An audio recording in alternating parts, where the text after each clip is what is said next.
एक कहावत है, जैसा मनुष्य अपने मन में सोचता है वैसा ही वह बन जाता है। यह विचार इतना व्यापक है कि मनुष्य ही नहीं बल्कि मनुष्य जीवन की हर स्थिति और प्रत्येक परिस्थिति को अपने भीतर समेटा हुआ है। यह सत्य है कि मनुष्य पूर्णतः वही है जो वह सोचता है, और उसका चरित्र उसके विचारों का ही कुल जमा योग है। जिस तरह धरती की गहरी परतों के नीचे छिपा कोई बीज बिना अंकुरण के बाहर नहीं आ सकता, इसी तरह व्यक्ति का प्रत्येक कर्म उसके विचारों का परिणाम है, जो कि ठीक बीज में अदृश्य प्रवाह की तरह है। विचार अदृश्य हो अथवा स्पष्ट तौर पर दिखने वाले, इन विचारों के बिना किसी भी कार्य की कल्पना नहीं की जा सकती। यह बात स्पष्ट तौर पर सभी प्रकार के कार्यों पर समान रूप से लागू होती है, चाहे उन्हें कितना ही त्वरित, अप्रत्याशित या बिना सोचे हुए किया हुआ अथवा सूझबूझ के किया हुआ माना जाए। कर्म विचारों से ही शोषित व पल्लवित होता है। सुख और दुख इसके फल है। व्यक्ति बाग के एक माली की तरह है जो अपनी बगिया में मीठे और कड़वे फल खुद लगाता है।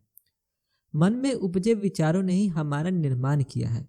हम आज जो कुछ भी हैं, इन्हीं विचारों का परिणाम है।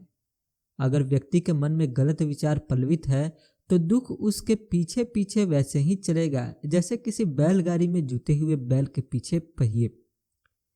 मनुष्य ही स्वयं को मिटाता और बनाता है। निश्चित जानिए, यदि किसी मनुष्य के विचार पवित्र हैं और उसमें सहन शक्ति है तो यकीनन सुख उसके ठीक पीछे पीछे वैसे ही चलते हुए आएगा जैसे कि उसकी परछाई। मनुष्य जीवन नैसर्गिक नियमों के अनुसार विकास करता है, न किसी वास्तुकार की वास्तुकला की तरह।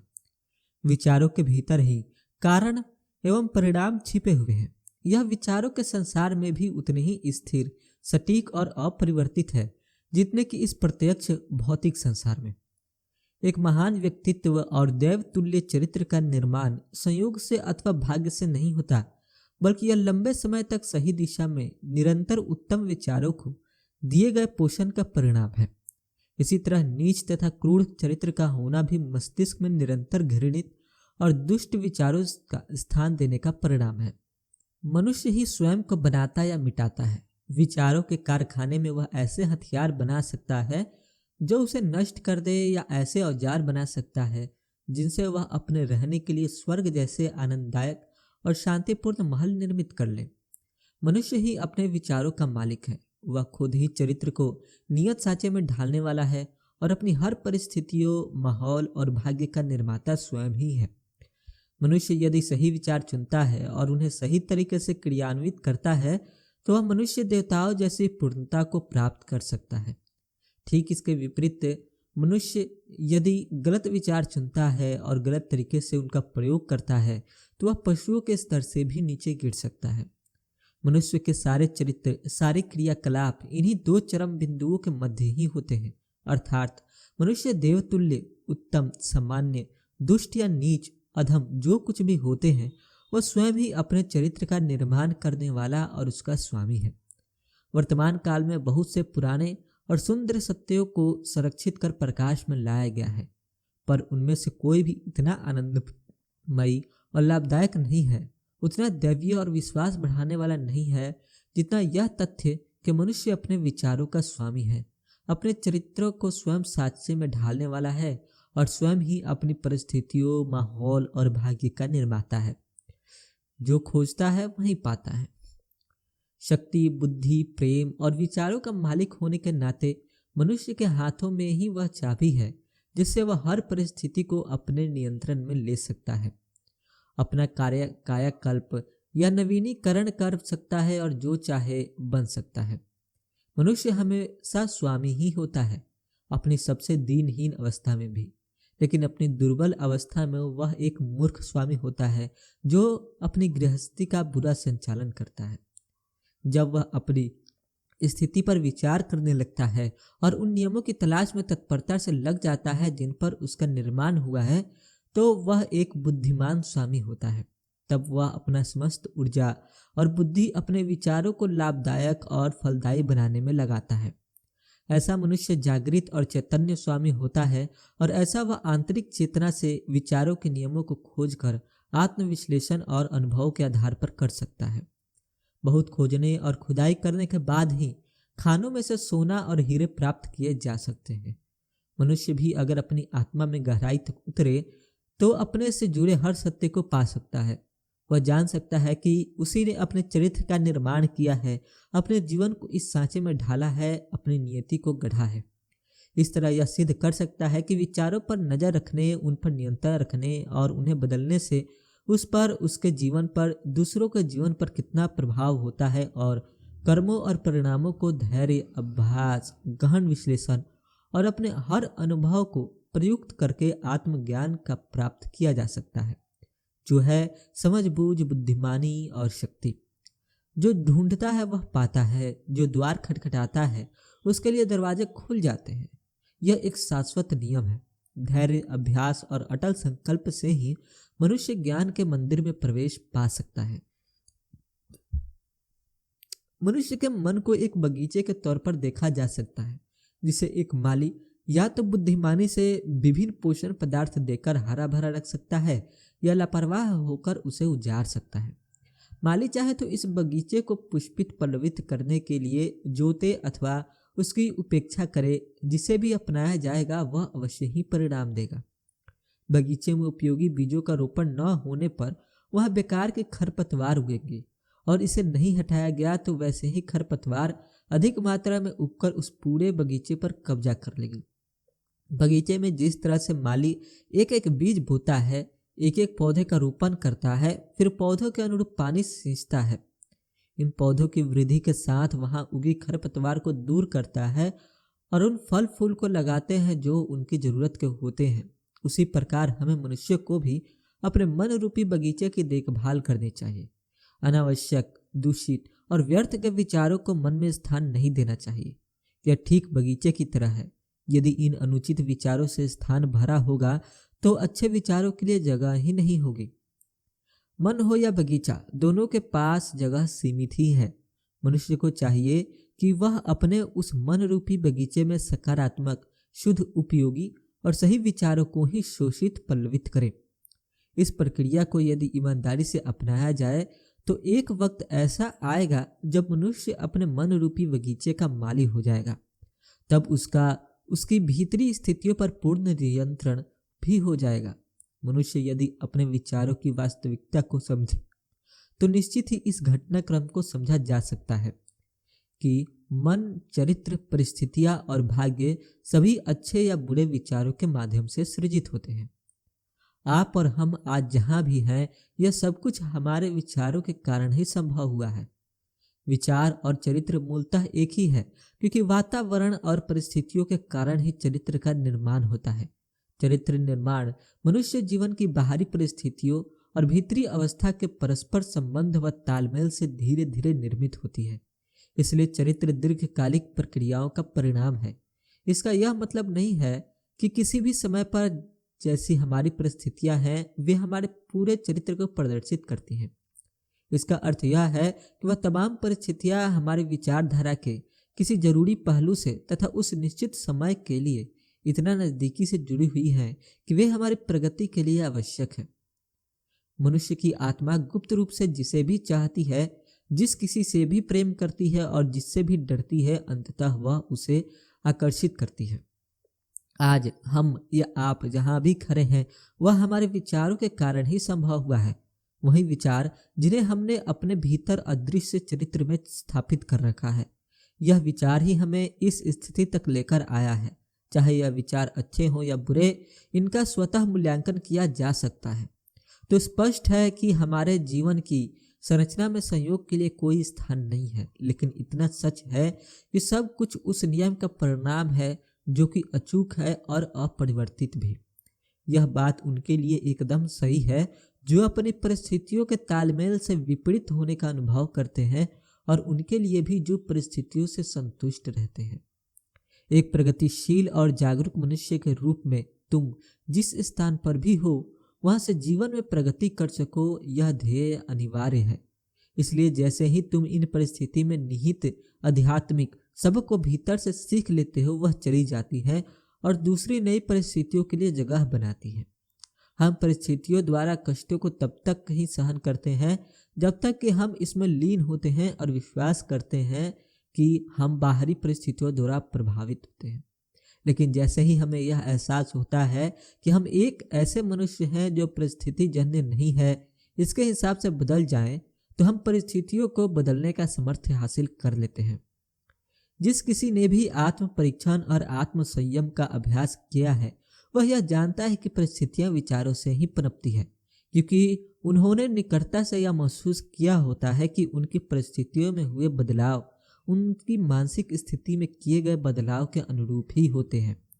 यह एकदम सत्य है कि जब हम उत्सुकता और उत्साह के साथ अपने चरित्र की कमियों को दूर करने में स्वयं को लगा देते हैं तो हम बहुत जल्दी प्रगति की तरफ बढ़ने लगते हैं और बहुत सारे परिवर्तन हमारे जीवन में सामने प्रकट हो जाते हैं।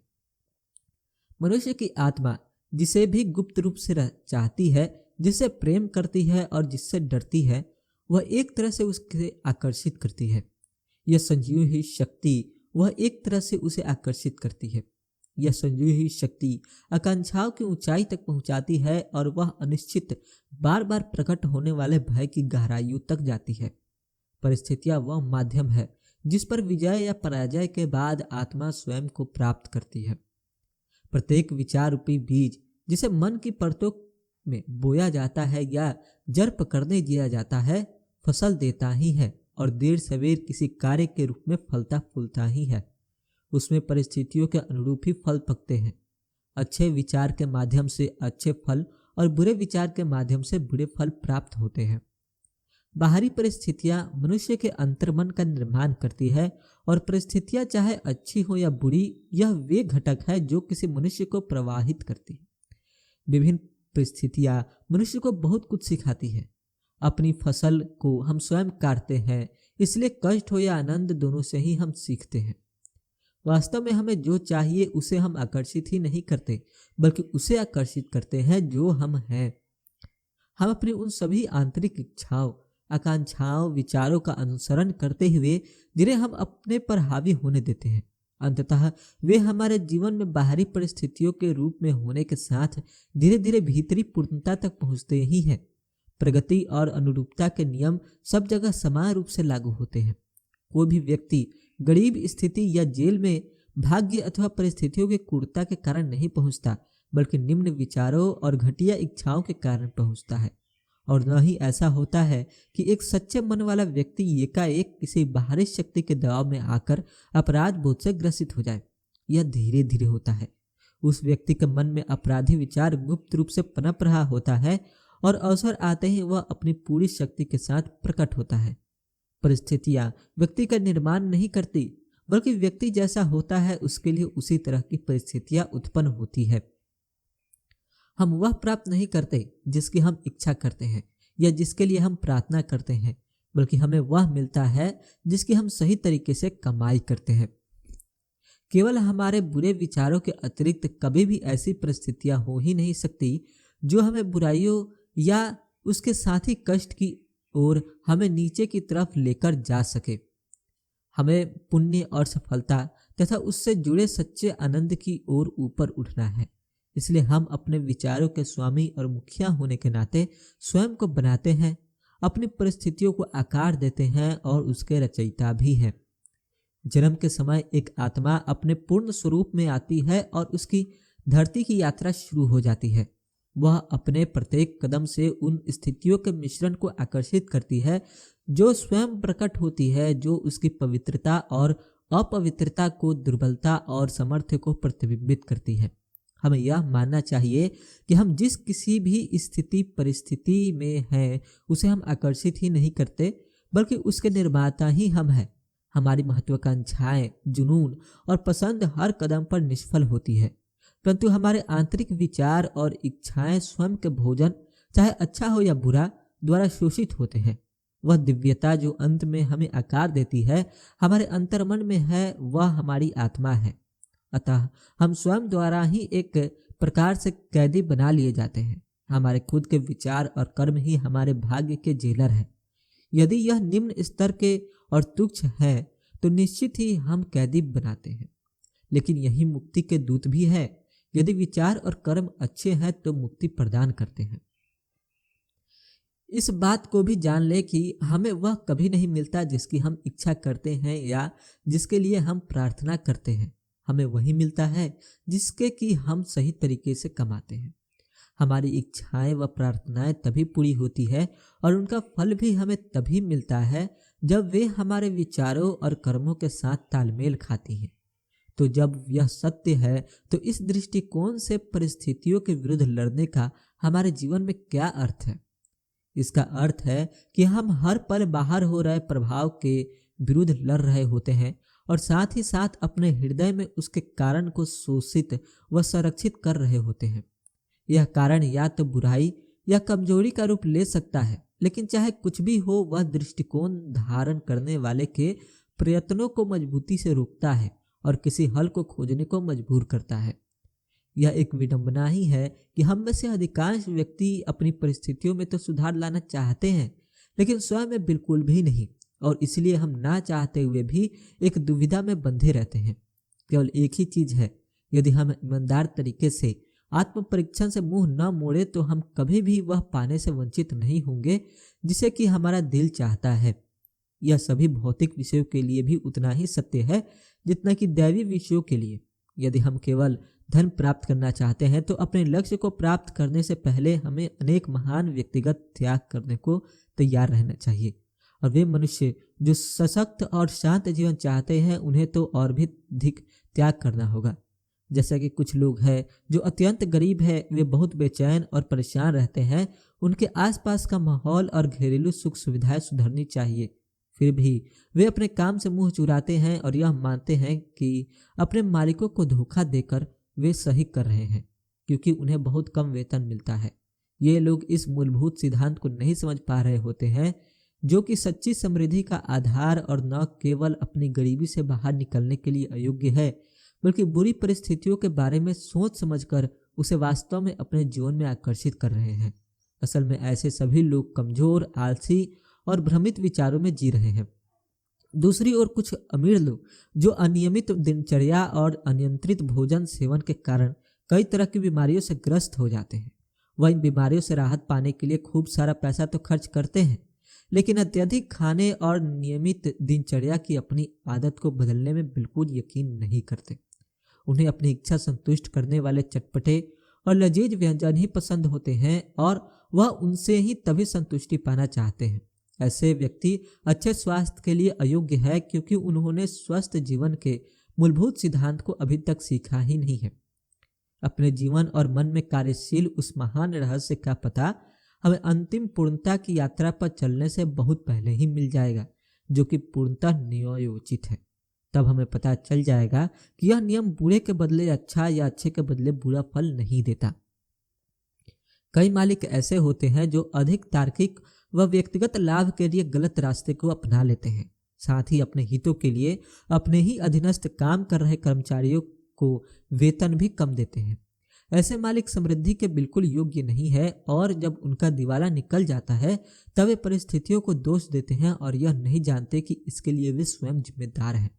अपनी इस इबारत का उन्होंने खुद निर्माण किया है। यह 3 उदाहरण इस सत्य को उजागर करते हैं कि अपनी परिस्थितियों का निर्माता मनुष्य स्वयं होता है, हालांकि अचेतन रूप से वह यह करता है और इसका उद्देश्य तो निश्चित ही अच्छा होता है, लेकिन इस उद्देश्य की प्राप्ति की राह में बाधाएं वह स्वयं ही उत्पन्न करता है।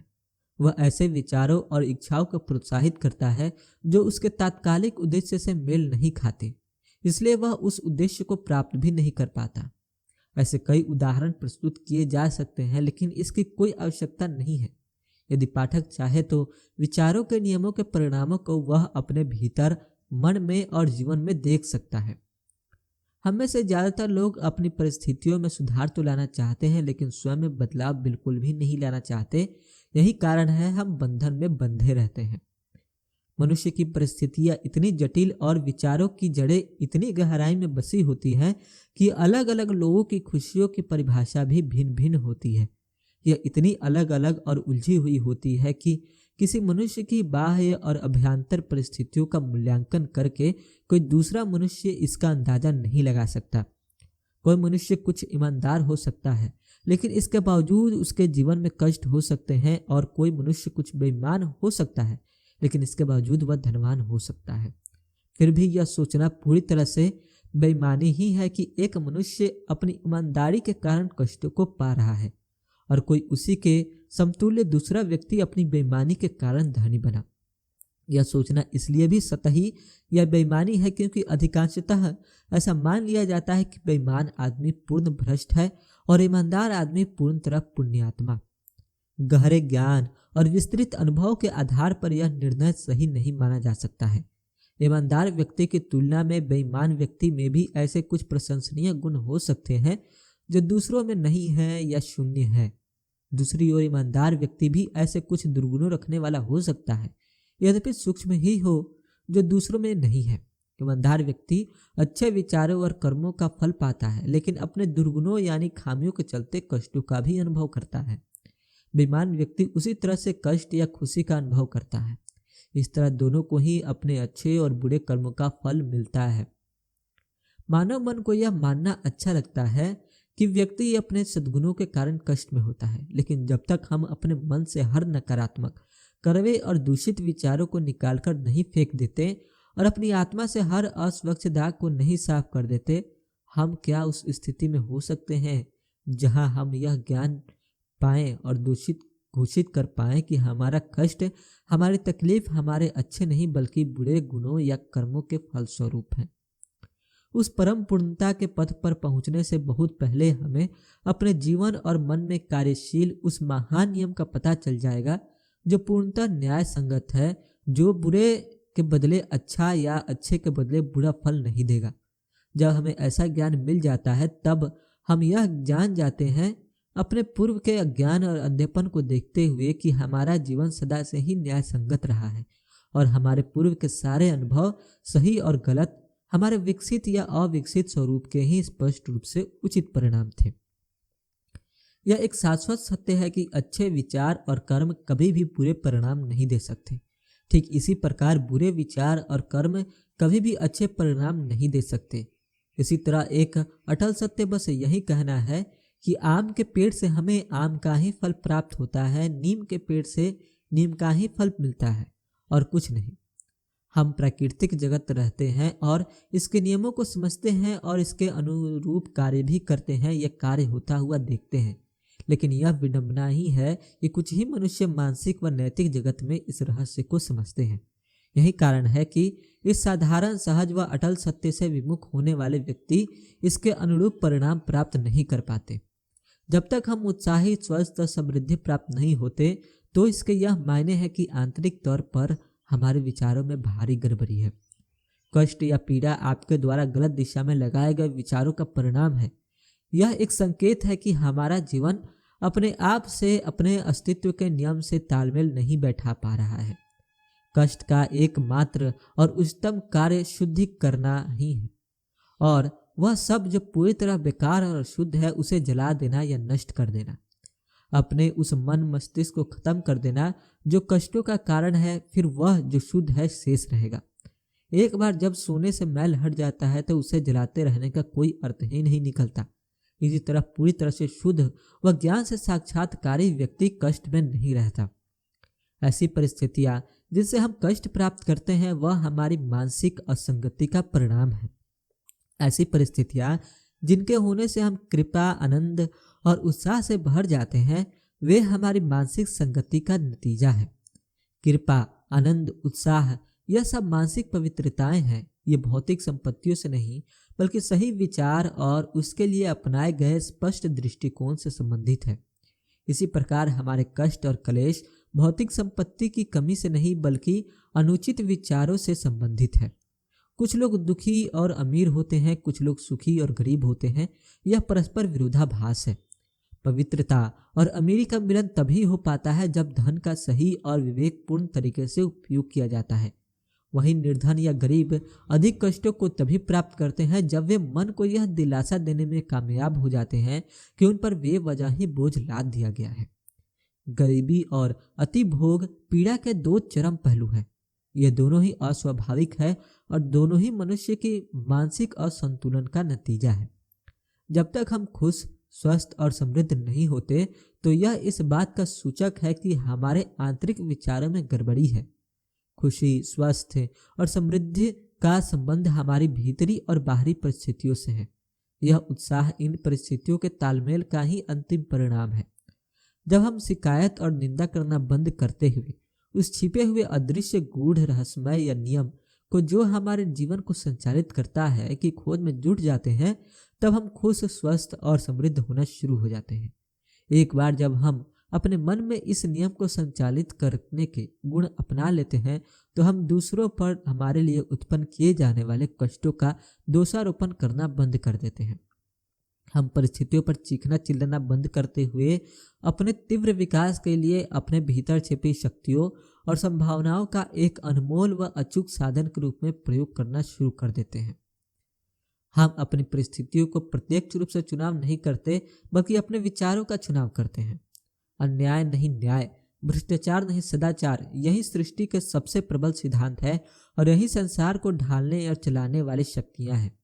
इसका स्पष्ट रूप से अर्थ यह है कि मनुष्य को बस स्वयं को ही सही करना है और उसके बाद वह देखेगा कि संसार अपने सही आप सही हो गया है।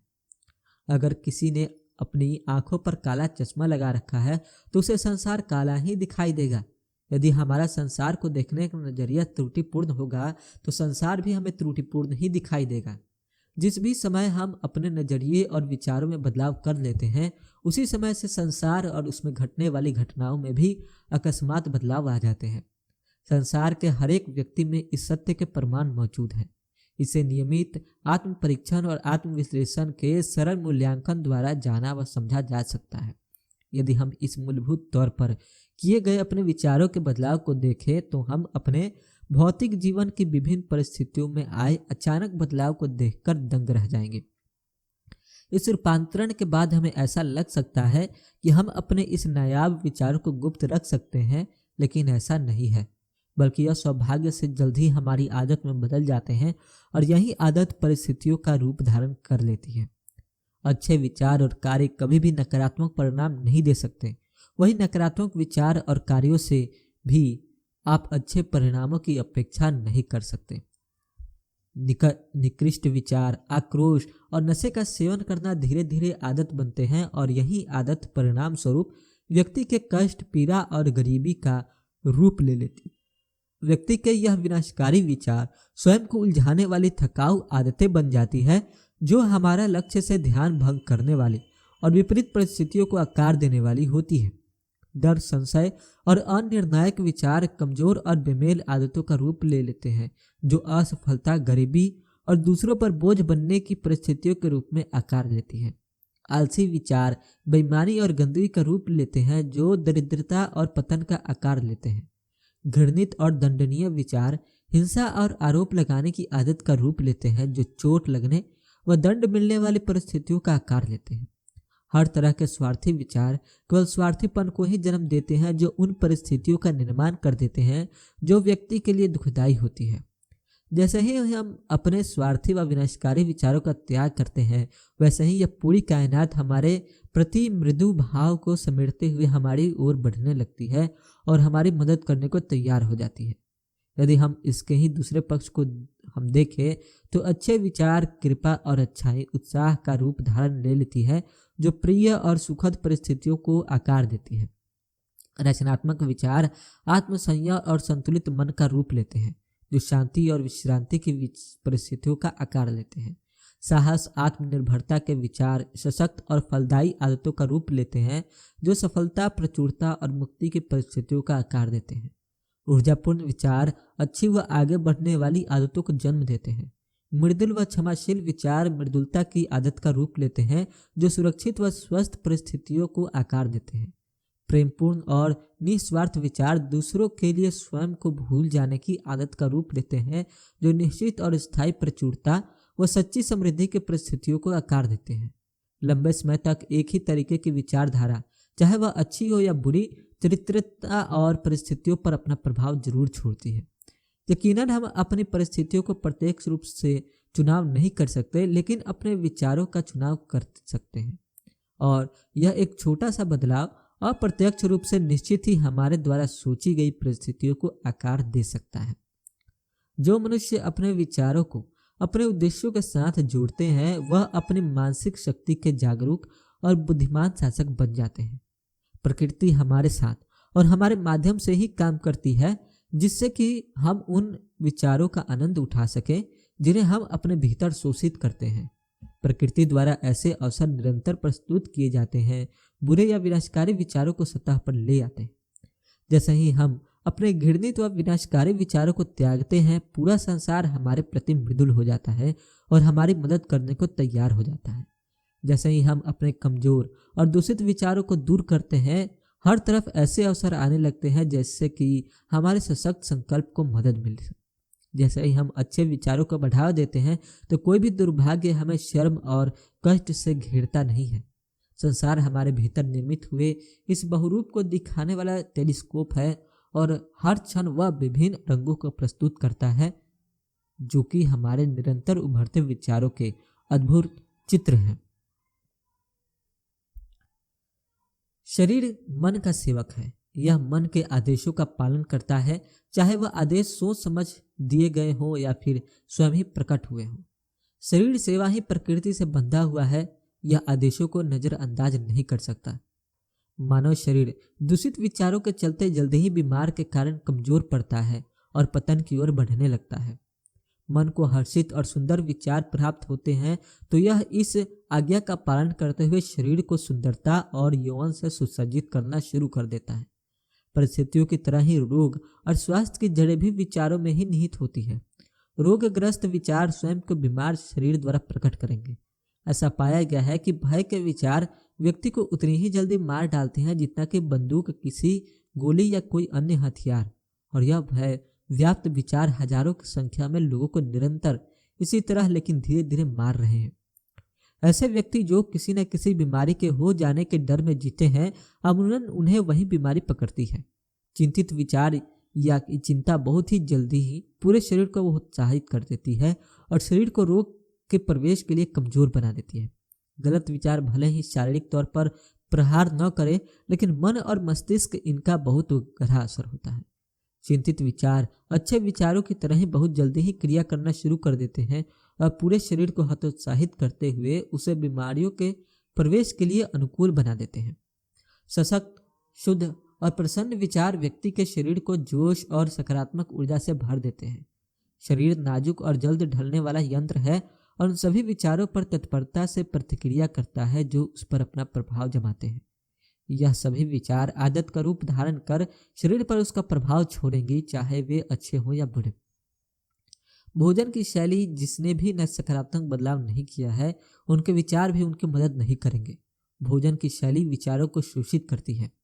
जब तक व्यक्ति के मन मस्तिष्क में अशुद्ध और अस्वस्थ विचारों का प्रवाह होगा, तो उनमें उसी के अनुरूप अशुद्ध और अस्वस्थ रक्त प्रवाहित होगा।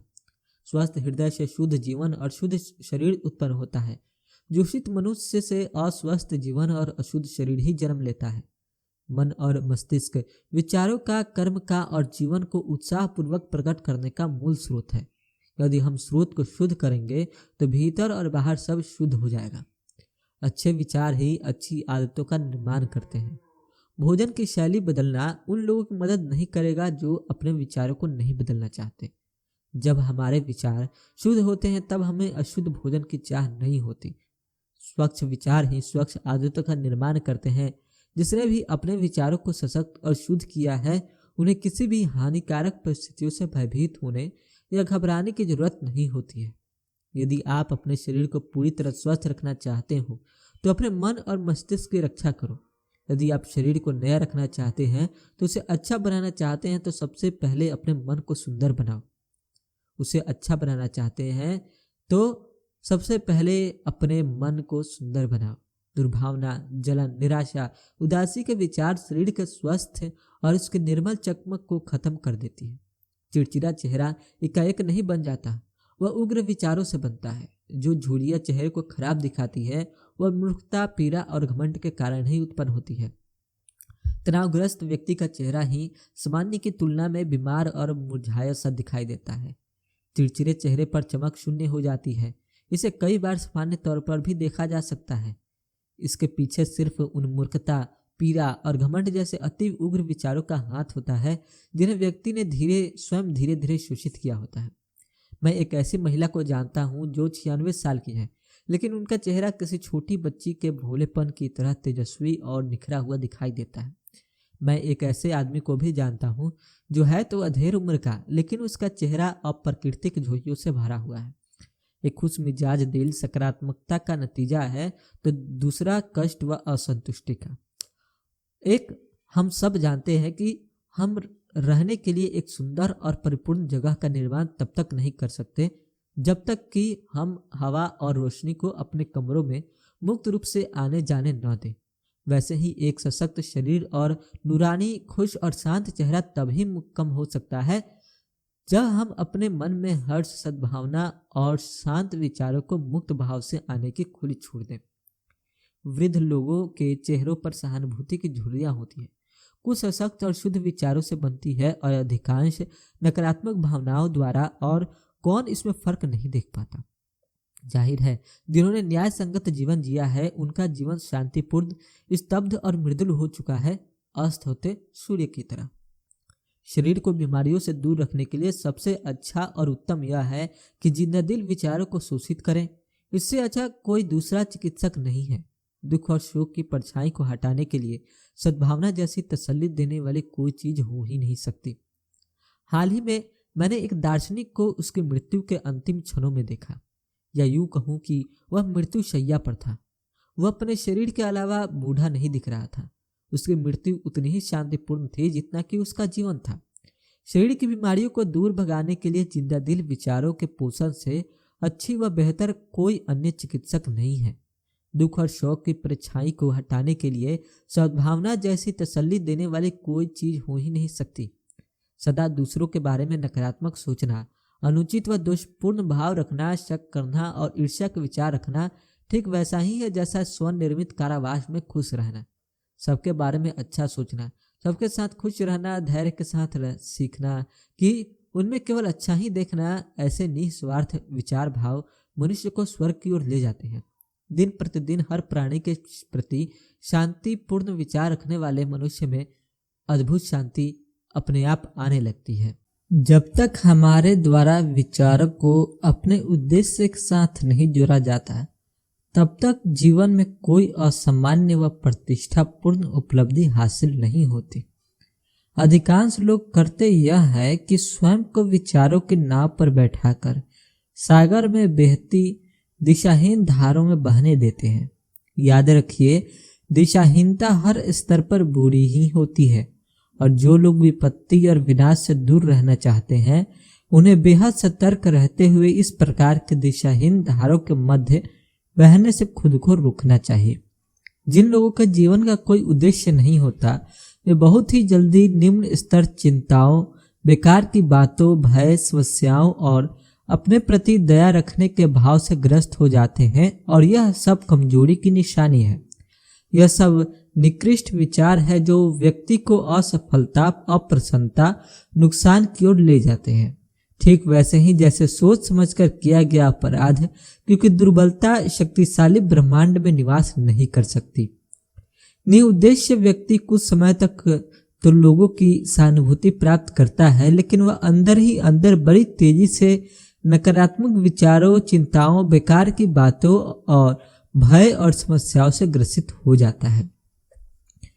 व्यक्ति को अपने हृदय में एक न्याय संगत उद्देश्य के बारे में कल्पना करनी चाहिए और उसे यथार्थ बनाने के लिए कार्यशील हो जाना चाहिए। हमें इस उद्देश्य को अपने विचारों का केंद्र बिंदु बना लेना चाहिए। उस समय हमारी प्रकृति कैसी है, उसके अनुसार वह किसी आध्यात्मिक लक्ष्य का या फिर भौतिक वस्तु का रूप ले सकता है, लेकिन जो भी हो वह हमें अपने सामने रखे इस वस्तु स्थिति पर अपनी विचार शक्ति को पूरी दृढ़ता व विश्वास के साथ केंद्रित करना चाहिए। हमें इन विचारों को अपना उच्चतम कर्तव्य मानकर इस उद्देश्य प्राप्ति के लिए लग जाना चाहिए और इसकी प्रगति के लिए स्वयं को समर्पित कर देना चाहिए। हमें यह भी ध्यान रखना चाहिए कि हम इन विचारों को क्षणिक रुचियों, चाहतों और कल्पनाओं के पीछे नहीं भागने दें। आत्मसंयम एक प्रकार से राजसी मार्ग है और विचार की सच्ची एकाग्रता है। यदि हम बार बार अपने उद्देश्य को पाने में असफल हों, यह तब तक होता रहेगा जब तक हम अपनी दुर्बलताओं से ऊपर नहीं उठ जाते। चरित्र का मजबूत होना ही किसी भी व्यक्ति के जीवन की सच्ची सफलता होगी और यह भविष्य के सामर्थ्य और विजय की नई शुरुआत होगी। वह लोग जो अपने जीवन में किसी महान उद्देश्य को प्राप्त नहीं करना चाहते, उन्हें भी अपने जीवन में विचारों को केंद्रित करके ही कोई कार्य करना चाहिए, भले ही फिर उनका कार्य कितना ही छोटा क्यों ना हो। केवल एक इसी युक्ति से विचारों को एकत्रित करके केंद्रित किया जा सकता है और संकल्प और ऊर्जा को विकसित किया जा सकता है। इसके विकसित हो जाने के बाद ऐसा कुछ भी शेष नहीं रह जाता जिसे कि हासिल नहीं किया जा सके। जिस भी मनुष्य ने संशय और भय पर विजय प्राप्त कर ली, उसे निश्चित ही हर असफलता पर सफलता अर्जित कर ली है। कमजोर आत्मा अपनी कमजोरी को जानते हुए और इस सत्य में विश्वास रखते हुए कि सामर्थ्य को प्रयत्न और अभ्यास द्वारा ही विकसित किया जा सकता है, तुरंत ही प्रयत्नशील हो जाता है। जिस प्रकार शारीरिक तौर पर कमजोर लोग सतर्क और धैर्यपूर्ण प्रशिक्षण द्वारा अपने आप को सशक्त बनाते हैं, वैसे ही कमजोर विचार वाले लोग स्पष्ट व अच्छी सोच के निरंतर अभ्यास से खुद को सशक्त बना सकते हैं। शंका और भय पर विजय हासिल करना मनुष्य की सफलता का पहला कदम है। दिशाहीनता और कमजोरी को परे हटाकर और किसी उद्देश्य के साथ सोचना उन सशक्त लोगों की श्रेणी में पहुंचना है जो कि असफलता और सफलता की प्राप्ति के मार्ग के रूप में पहचानते हैं और जो सब परिस्थितियों को अपने अनुकूल बना लेते हैं और जो सशक्त सोच रखते हैं, बिना किसी भय के प्रयास करते हैं और कुशलता से उसे प्राप्त करते हैं। वे हर पल विकास करते हैं और अंततः महान शक्ति प्राप्त कर लेते हैं। इस वैभवपूर्ण और शक्तिशाली ब्रह्मांड में कहीं भी दुर्बलता का निवास नहीं है, सिवाय दुर्बल मनुष्यों के भीतर मन को छोड़कर। मनुष्य को चाहिए कि अपने जीवन का उद्देश्य तय करे, इसके बाद मानसिक तौर पर उसे प्राप्त करने का सीधा मार्ग तय करे। जब मार्ग सही से तय हो जाए तो फिर हमें दाएं बाएं या ऊपर नीचे नहीं देखना चाहिए। इस पर किसी प्रकार का वाद विवाद भी मन में नहीं होना चाहिए और इसी के साथ संशय और डरों को भी हमें नष्ट कर देना चाहिए। यह वे विच्छेदक तत्व हैं जो हमारे लक्ष्य को भेदने की दिशा में भंग करते हैं। यह विदूषक तत्व हमें असफलता की ओर ले जाते हैं। भय और शंका का मन में उत्पन्न होने से हमारा उद्देश्य, ऊर्जा, शक्ति और सभी शक्तिशाली विचार एकाएक रुक जाते हैं। भय और शंका मानव की एकाग्रता के दुश्मन है। यह मनुष्य के आत्मविश्वास के भी दुश्मन है। जब तक यह दुश्मन आपके मन में रहेंगे, तब तक आप अपने लक्ष्य तक पहुंचने के लिए पूरी ताकत और एकाग्रता से प्रयास नहीं कर पाएंगे। इसलिए जरूरी है कि आप अपने मन से इस भय और शंका को बाहर निकालकर फेंक दें और एकाग्रचित हो आत्मविश्वास को मन में धारण कर लें। जिस किसी ने भी अपने विचारों को अपने उद्देश्य के साथ जोड़ा है, वे अपनी मानसिक शक्ति के जागरूक और बुद्धिमान शासक बन गए हैं। मनुष्य के मन में कुछ पान व करने की इच्छा इसी ज्ञान से उभरती है कि हम कुछ कर सकते हैं, लेकिन भीतर जन्मी शंका और भय ज्ञान के सबसे बड़े शत्रु है और ऐसे मनुष्य जो इसे बढ़ावा देते हैं, इन्हें मारते या कुठाराघात नहीं करते, वह स्वयं को प्रगति की राह में निष्फल करते हैं। ऐसा मनुष्य जो शंका और भय पर विजय प्राप्त कर लेता है, वह असफलताओं पर भी सफलता अर्जित कर लेता है। ऐसा व्यक्ति जिन्होंने शंका और भय पर विजय प्राप्त कर ली है, उन्होंने असफलता पर विजय प्राप्त कर ली है। उनका हर विचार सामर्थ्य से जुड़ा हुआ है और वे सभी समस्याओं का साहस के साथ सामना करके उन्हें बुद्धिमानी से स्वयं को नियंत्रित कर सकते हैं। ऐसे संयत व्यक्ति के उद्देश्य समय के अनुरूप होते हैं और वह समय पर उन्हें पूरा करने में भी सफलता अर्जित कर लेते हैं। वह अपने उद्देश्यों का बीजारोपण सही समय पर करते हैं और यही कारण होता है कि उनके पेड़ों के फल असमय जमीन पर नहीं गिरा करते। किसी भी व्यक्ति के जीवन की सच्ची सफलता उसके चरित्र की मजबूती पर निर्भर करती है और यही उसके भविष्य के सामर्थ्य व विजय की नई शुरुआत होगी। भय रहित विचार उद्देश्यपूर्ण रचनात्मक शक्ति में परिवर्तित हो जाते हैं। इस गूढ़ रहस्य को जो जानते हैं वे सदैव तैयार रहते हैं।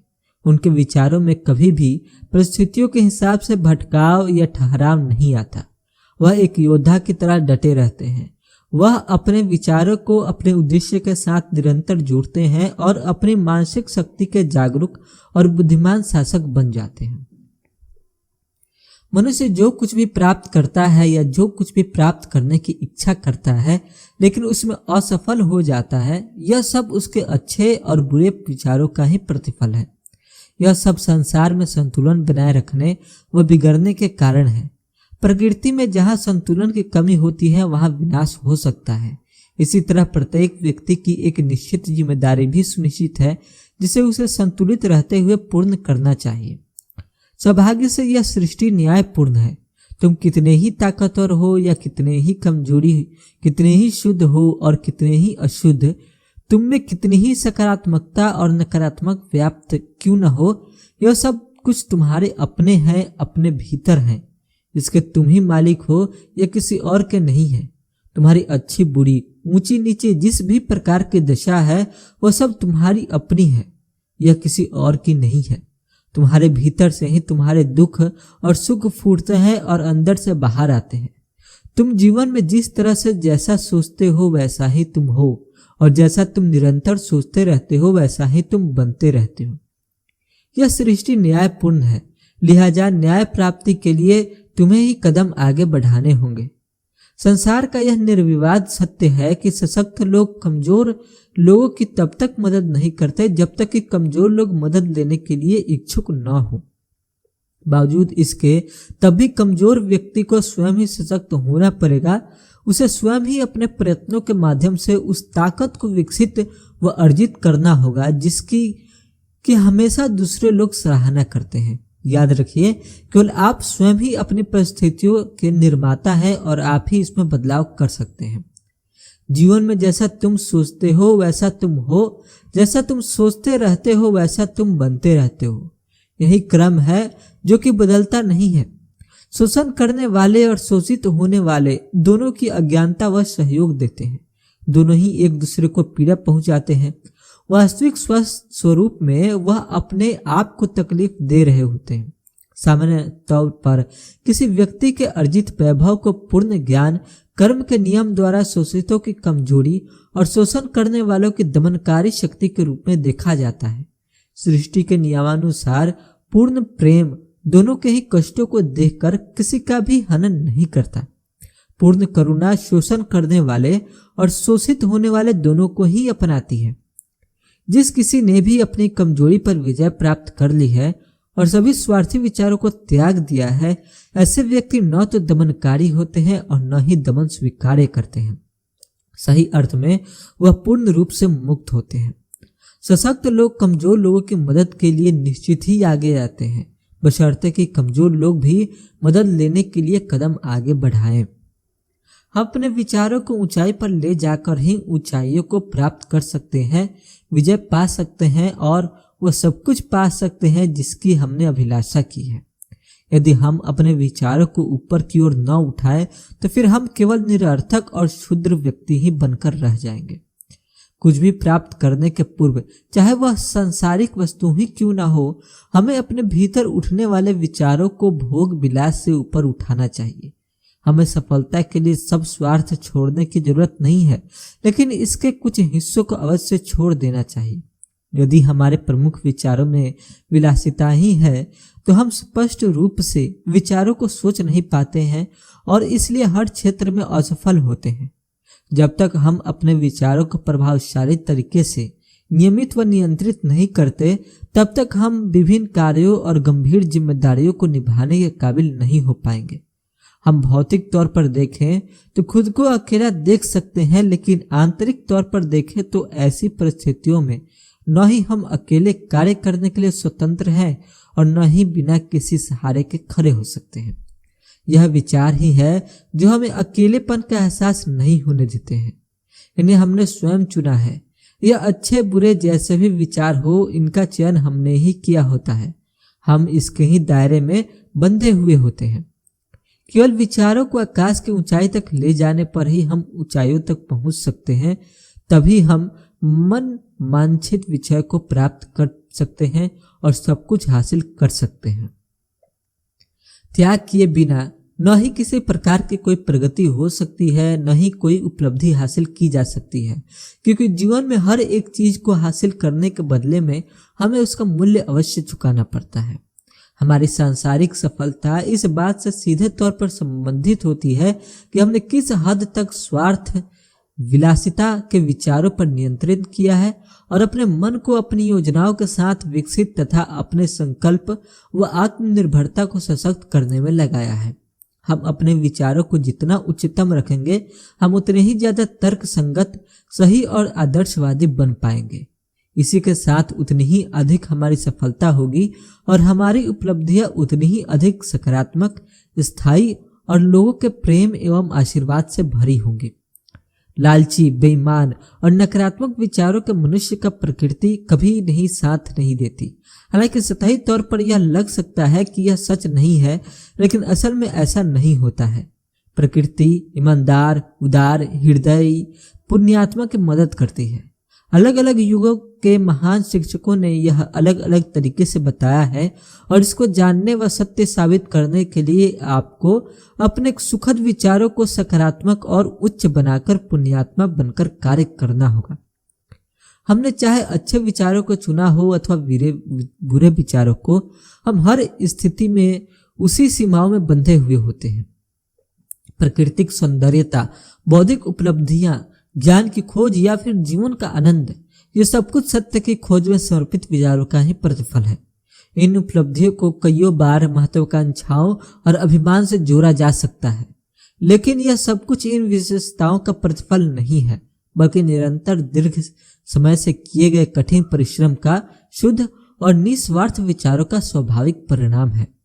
आध्यात्मिक उपलब्धियां, पवित्रता, महत्वाकांक्षाओं की सिद्धि है।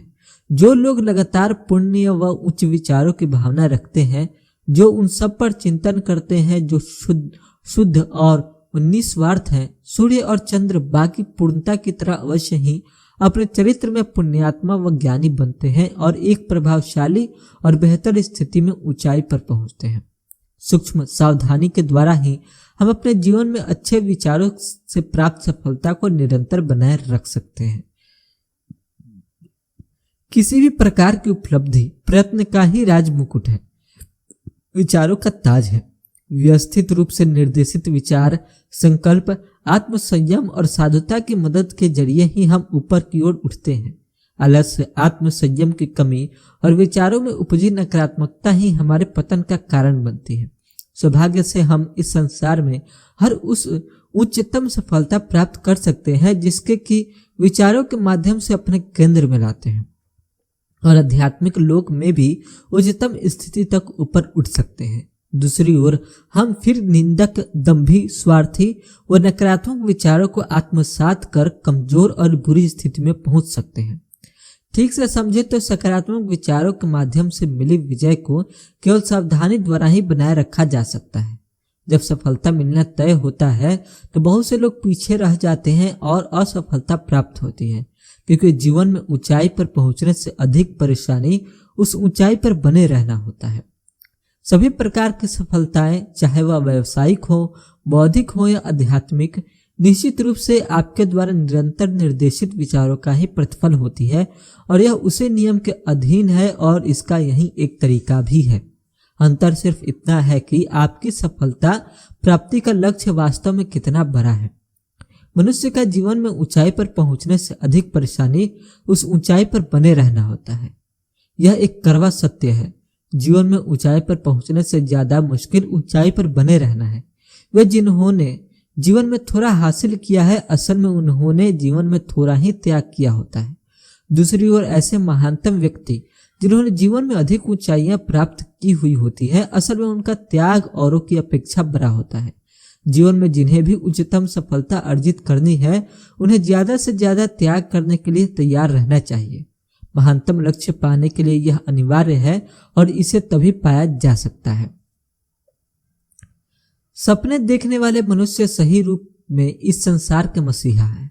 सामान्य तौर पर साधारण नजरों से दिखने वाला यह संसार अदृश्य द्वारा शोषित होता है।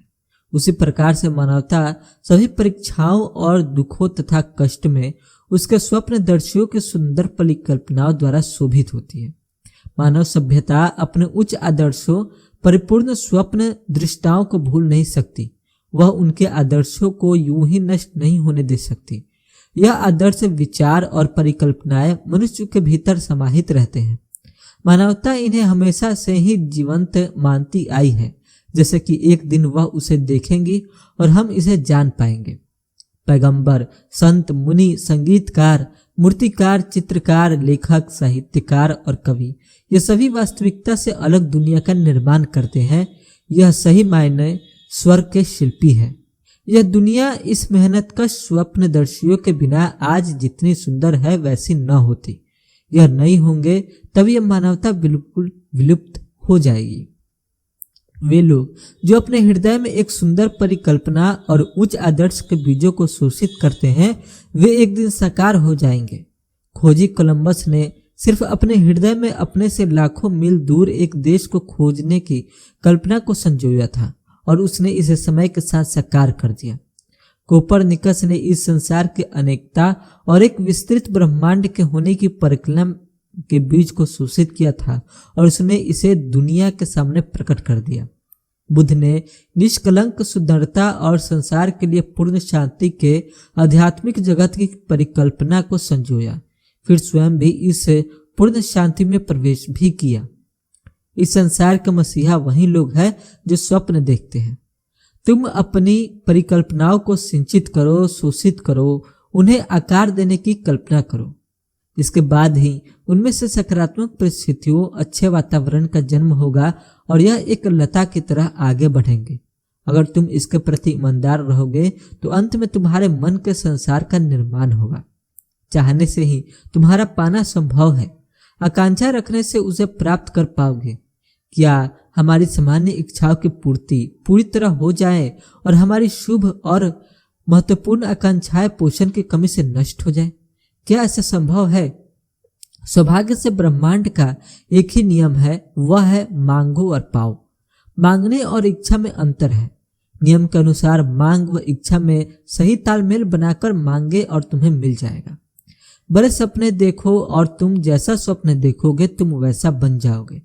तुम्हारी परिकल्पना उसका वचन है जो तुम एक दिन बन जाओगे। तुम्हारे आदर्श उसकी भविष्यवाणी है जिसे तुम अंत में पर्दा उठाकर देख सकोगे। आज जितनी भी महानतम उपलब्धियां हमने दिखती है वह लंबे समय तक केवल एक स्वप्न ही थी।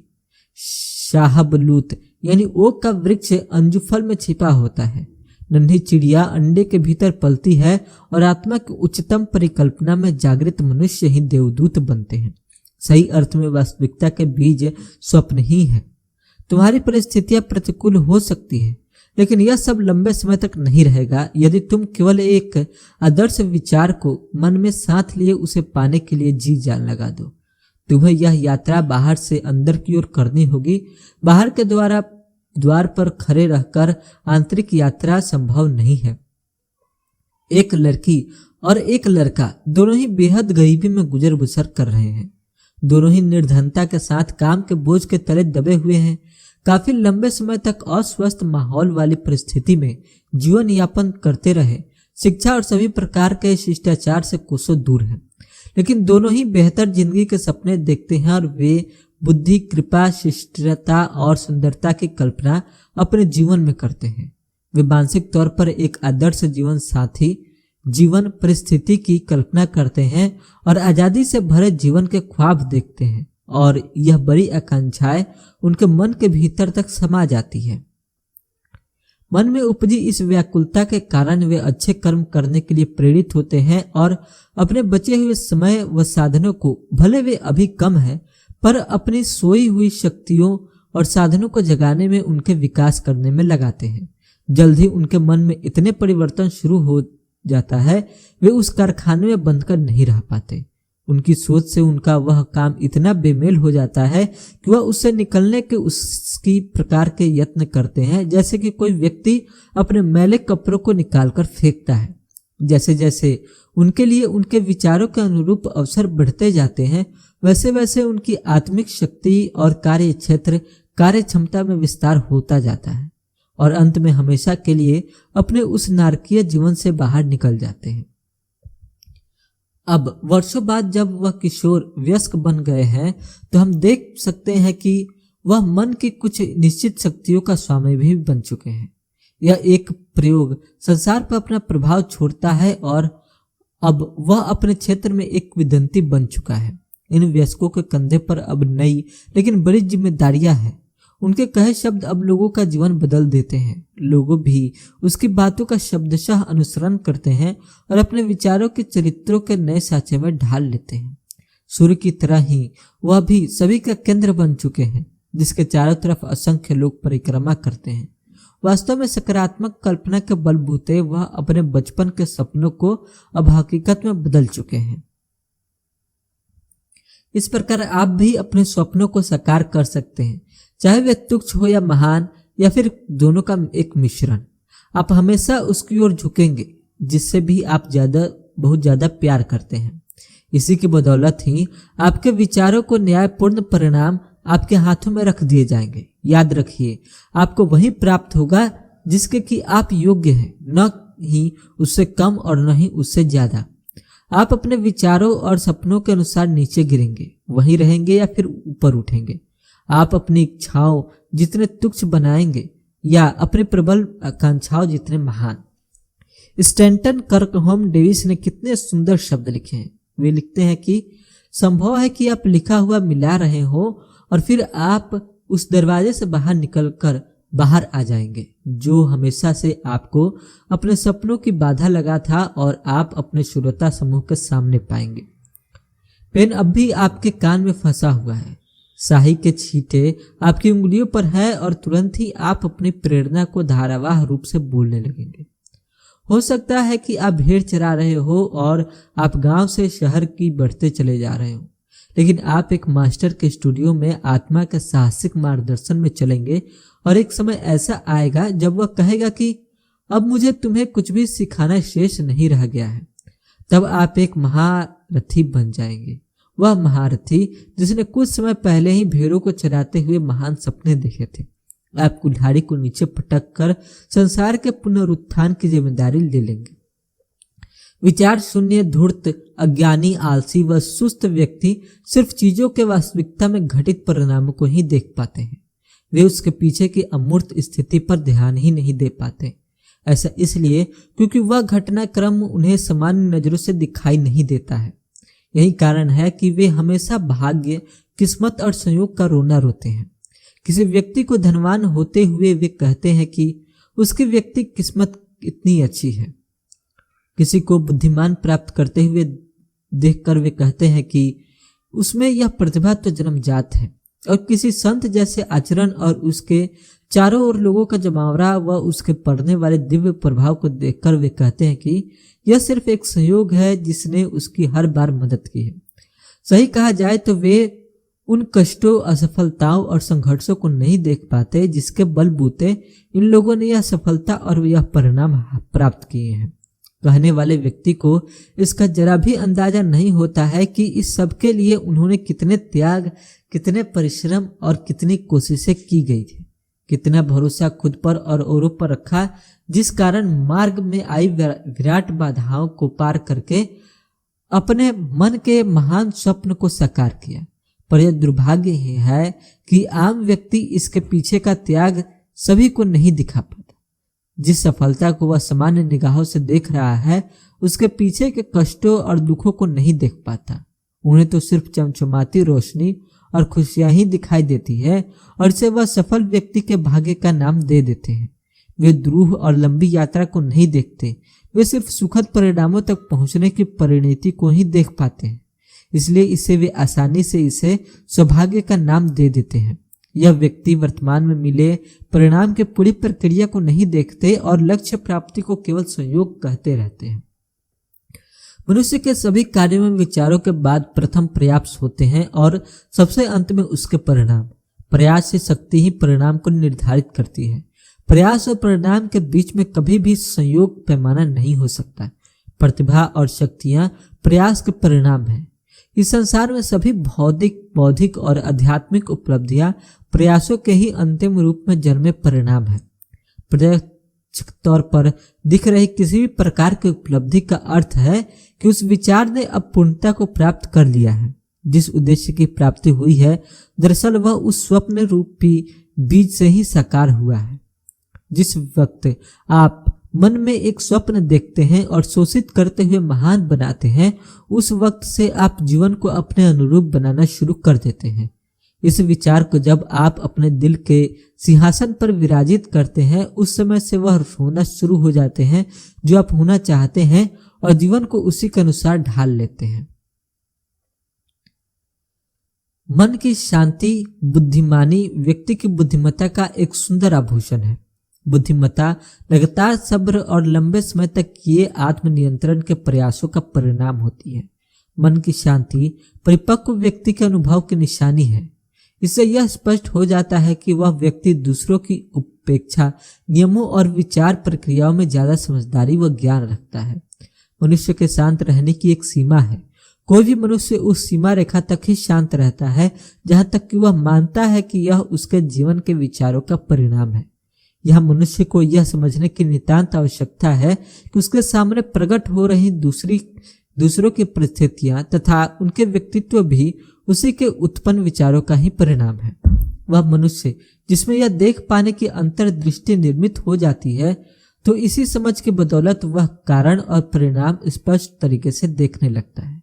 इसके बाद वह किसी कारण या परिस्थिति में संतुलन और शांति बनाए रखता है। शांति को धारण करने वाला इस कला को सीख लेता है कि उसे स्वयं पर किस प्रकार से शासन करना है। साथ वह यह भी सीख लेता है कि उसे दूसरों के प्रति किस प्रकार से स्वयं को ढालना है। इसके बाद उसे देखने वाले लोग उसके आध्यात्मिक शक्ति के दीवाने हो जाते हैं। वे सभी स्वयं में महसूस करते हैं कि वे भी इसी शांतचित्त व्यक्ति से सीख रहे हैं और उनका भरोसा उस व्यक्ति पर धीरे धीरे बढ़ता जाता है। मनुष्य जितना ज्यादा शांत होता है, उसकी प्रतिष्ठा, सफलता और दूसरों पर उसका प्रभाव भी उतना ही ज्यादा बढ़ता जाता है। साधारण व्यापारी भी यदि आत्मनियंत्रण और मानसिक शांति को विकसित कर ले तो उसका व्यापार भी बहुत समृद्ध हो जाएगा। ऐसा इसलिए क्योंकि अन्य लोग भी हमेशा उसी व्यक्ति के साथ व्यापार करना पसंद करते हैं जिसका आचरण तटस्थ हो और व्यवहार दोस्ताना हो। शांतचित्त व्यक्ति में उभरी यह खूबियां होती है। कोई भी व्यक्ति क्यों न हो, वह शांत और तटस्थ व्यक्ति से प्रेम करता ही है। सभी उसका आदर और सम्मान करते हैं। उसकी उपस्थिति रेगिस्तान में छायादार पेड़ की तरह होती है। वह तूफान में सहारा देने वाले मजबूत और स्थिर चट्टान जैसा होता है। शांत मन के व्यक्ति से भला किसे प्रेम नहीं होगा। जिस व्यक्ति का जीवन संतुलित हो, उसे भला कौन नहीं चाहेगा। इससे कोई फर्क नहीं पड़ता कि बारिश हो रही है या धूप। इससे भी फर्क नहीं पड़ता कि ऐसे लोगों के जीवन में कैसी परिस्थितियां आती है। परिस्थितियां चाहे जैसी भी हो, वह हमेशा ही शांत रहते हैं। चारित्रिक रूप से तटस्थता और संतुलन, जिसे कि हम शांति कहते हैं, सुसंस्कृत व्यक्ति का अंतिम पाठ है। यही जीवन का फूल है और आत्मा का फल। यह स्वर्ण से भी अधिक मूल्यवान है और बुद्धिमानी से ज्यादा चाहने योग्य है। शांत व्यक्तित्व के लिए सभी कुछ सरल व सुलभ है। ऐसे व्यक्ति के लिए शांत प्रिय जीवन की अपेक्षा में सिर्फ और सिर्फ समृद्धि की इच्छा महत्वहीन हो जाती है। ऐसे शांति प्रिय व्यक्ति का जीवन सत्य के सागर की गहराइयों तक केवल शांति का ही निवास होता है, जिसका तूफान भी स्पर्श नहीं कर सकता। हम ऐसे कितने ही व्यक्तियों को जानते हैं जो अपने गुस्सैल व बिगड़ैल स्वभाव के चलते अपने जीवन के स्वाद के बेस्वाद में बदल देते हैं। वे अपनी चारित्रिक तटस्थता को खत्म कर देते हैं और बेवजह ही लोगों से शत्रुता मोल ले लेते हैं। अधिकांश व्यक्ति केवल खुद पर नियंत्रण नहीं रख पाने की वजह अपने ही खुशहाल जीवन को बर्बाद कर लेते हैं और पूर्व में प्राप्त खुशियों को भी राख कर देते हैं। अपनी जीवन यात्रा के दौरान बेहद कम ऐसे लोगों से मिल पाते हैं जिन्होंने उस शांति को प्राप्त किया हो और वह चारित्रिक रूप से तटस्थ हो। मानव अनियंत्रित भावों के वेग के साथ दौड़ता रहता है, अनियंत्रित चिंताओं और दुखों के थपेड़े खाता है और जाने कितनी ही अनावश्यक बातों और शंकाओं को लिए हुए मिट्टी में मिल जाता है। एक कुशल व्यक्ति ही इस पर काबू रख पाता है और नियंत्रित तथा शुद्ध विचारों के साथ आत्मा में उठे तूफान व घनघोर अंधेरे के मध्य मंथन करता है। वहीं विपरीत से विपरीत परिस्थिति में अपने भीतर आदेश का पालन करवा सकता है। आप इस बात को स्पष्टतः जान लें, आप जहां कहीं भी रहते हो, आप जिस भी अवस्था परिस्थिति में हो, जीवन के विशाल समुद्र में हर जगह खुशियों के हंसते मुस्कुराते टापू मौजूद है। आपके भीतर हिलोरे ले रहे महान स्वप्नों को सुखद किनारा देने के लिए यह टापू आपकी राह देख रहे हैं।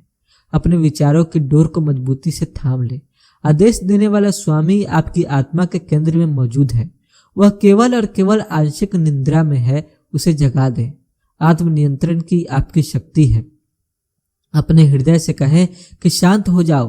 अपने मस्तिष्क से कहें कि शुभ व सुखद विचारों को प्रकट करो। सही सोचो और सकारात्मक सोचो। मांगलिक विचारों को स्वयं के भीतर मुक्त रूप से प्रवेश करने दो। मनुष्य को चाहिए कि उसी प्रकार के विचारों को मन मस्तिष्क में उपजने दे। इन शुभ व सुखद विचारों को मस्तिष्क में आने देना चाहिए और इन्हें साकार करने की चाह से पलवित करना चाहिए।